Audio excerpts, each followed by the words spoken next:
Okay, I got a new transformer built. I have not put on the shunt bars. I wanted to test it without shunt bars before I do, and it works pretty good when you take into account power factor. First of all, I have 25.8, let's say, across an 82.7 ohm resistor is the output of the two secondaries in series. And last night I had 29 volts out, but when I had 29 volts out, it comes to 10.1 watts output. Right now I have 25.8, 8 watts output. Okay. It has a big phase shift.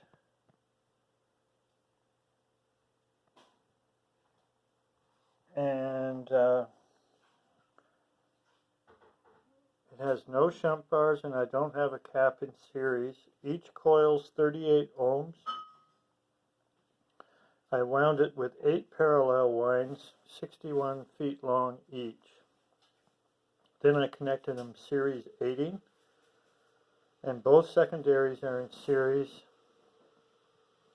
If you measure voltage in and out with no load or anything, it's like 120 in and 118 out. It's really about the same. The amps input is 0.26 amps, 260 milliamps at 120 volts. And I have it on the 0.02 square divisions. And last night I had 19 spaces peak to peak. It's the more triangular one is the amps. The one not so high is the amps. Now today in the morning I have 21 spaces peak to peak. If it is 0.26 amps, it's 0.26 amps times 120 volts is 31.2 volt amps. If you look at it as it is now, 21 spaces peak to peak, it now comes to 0.29, not 0.26, but 0.29 amps.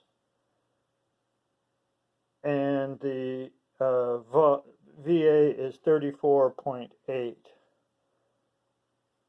Now I have a 0.12 power factor because the phase angle's 83.5 degrees,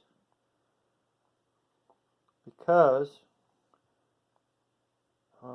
one AC cycle is equal to 21.5 degrees, 5 spaces. 360 divided by 21.5 is 16.7 degrees per space, times 5 spaces is 83.5 degree phase angle. I just said 83. If you look it up, that's a cosine of 0.12, so that means the power factor is 0.12. So it's either 3.7 watts input like I got last night, or right now it's 4.16 watts output with 21 spaces peak to peak for the amps. Now, the output is, last night I had 29 volts. I noticed the volts is climbing. If I wait another 15 or 20 minutes, it might get up to near 29. See, it's already climbed from 25.8 to 25.9. I don't know what that means. Anyways, last night I had 10 watts out. This morning I have 8 watts out, considering if this is 25.8. Like I say, it's climbing. There's no series cap. So I took a photo. Remember, this is no shunt bars, it's just a 3-phase AC transformer. Let's see if you can see this well. So this is from last night.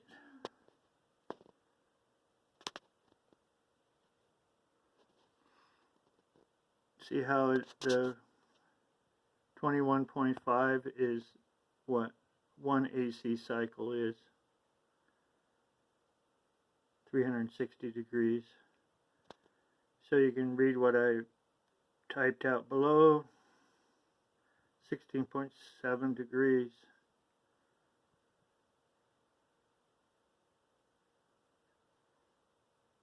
And here, this is from last night, 29 volts across that 82.7 ohm resistor.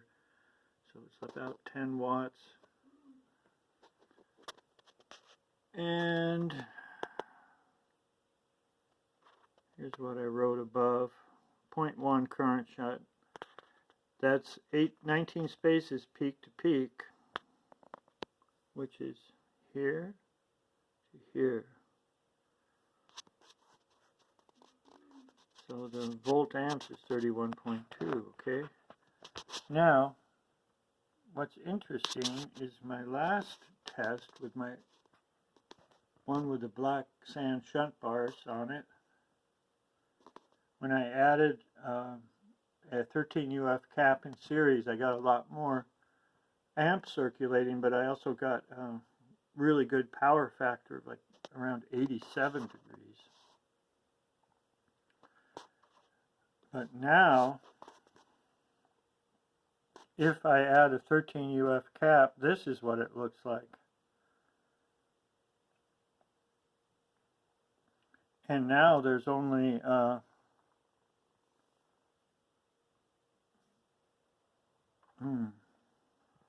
just went off. Hold on a sec. Okay, I'm back. Now the phase shift is only 3 spaces. It only comes to like about a 16.7 times 3 is only like around 50 degrees phase shift, which doesn't give you a very good power factor. And also the amps have gone up from 19 vertical spaces here to 32 over here. So there's a lot more amp draw and lesser phase shift when I add the cap. And you notice the voltage is narrower down here and it's thicker on the top.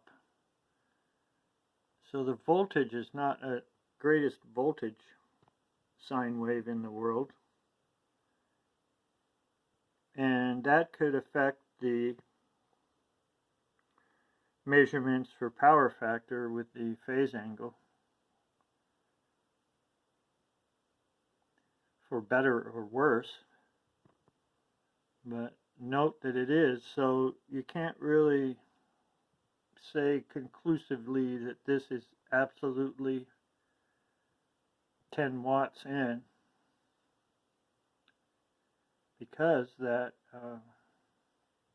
voltage form is not such a great sine wave. However, what you can do is this triangle area here, from the 0 line here, that's where the volts and the amps overlap. So that is real power being created. And that's the real power right there. And over here, am I wrong about that? Yes, I'm very wrong about that.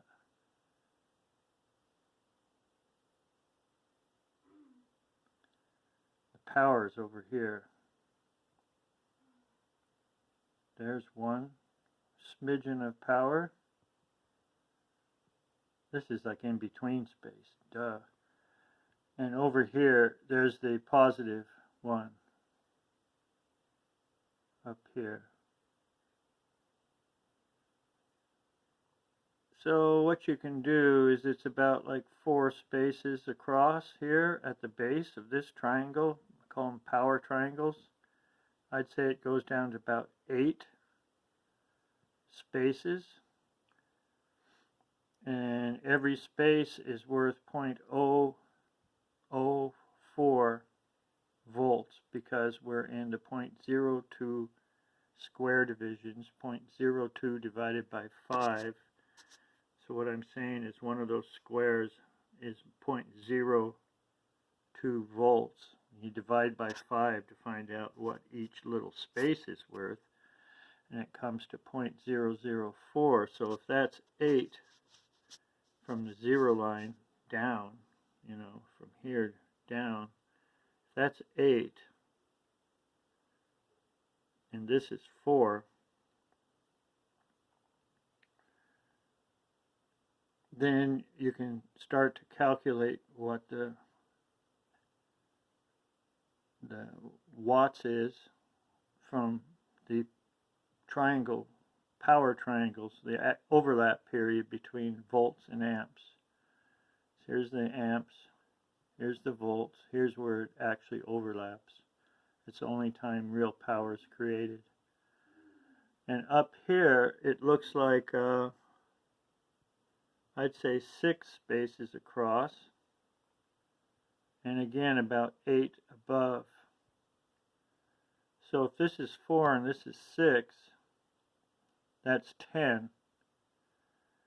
And when you have this sort of thing with the triangles, you think of it as a square wave with 2 triangles, one inverted onto the other.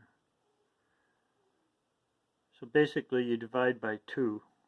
So if I have 10, that means 5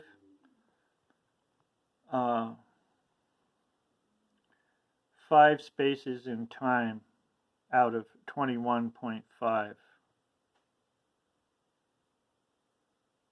And just doing it in my head, that's 5 of 21.5 is like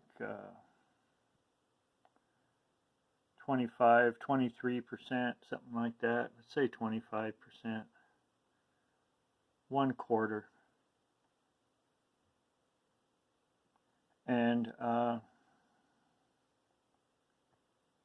if that's 8 spaces from the 0 line to down here at the peak, 8 times 0.004 is going to be 0.32.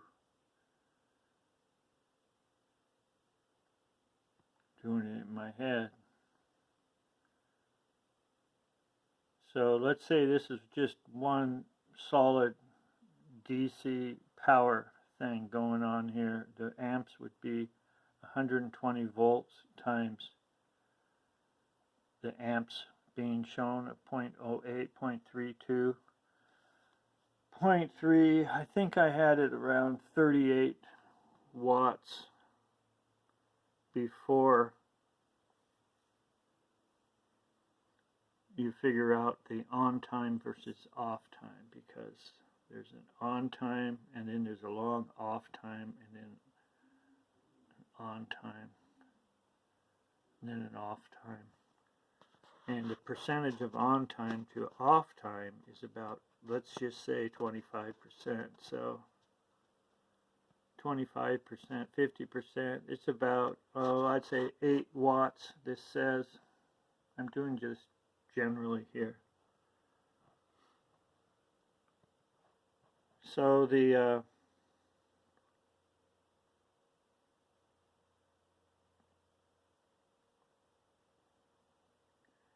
so I'd say doing it like that, the watts input is more like 8 watts input, 10 watts output. But that was very generally doing it in my head. So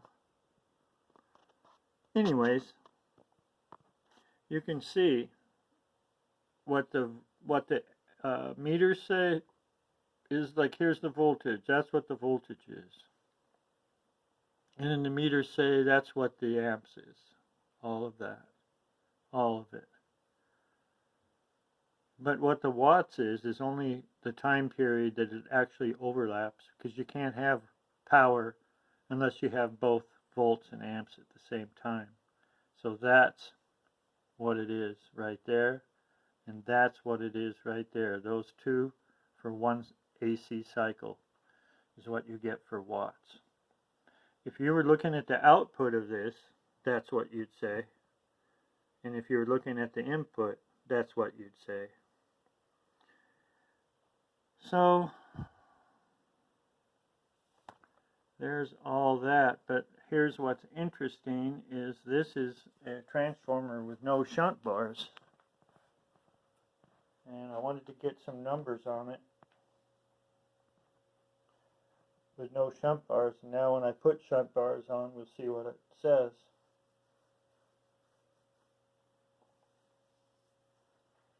And volts has gone up a little bit. Let's see if the... Yeah, see, now it's more like 19 peak to peak. The triangular one is the amps. And it's an 82.7 ohm resistor.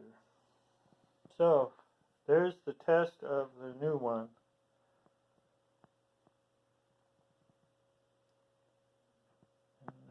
8 parallel lines, 61 feet each, and it's 28 gauge wire. Pretty thin wire. And primary doesn't get hot at all. Maybe a little warm. Just a little bit warm. It's 38 ohms.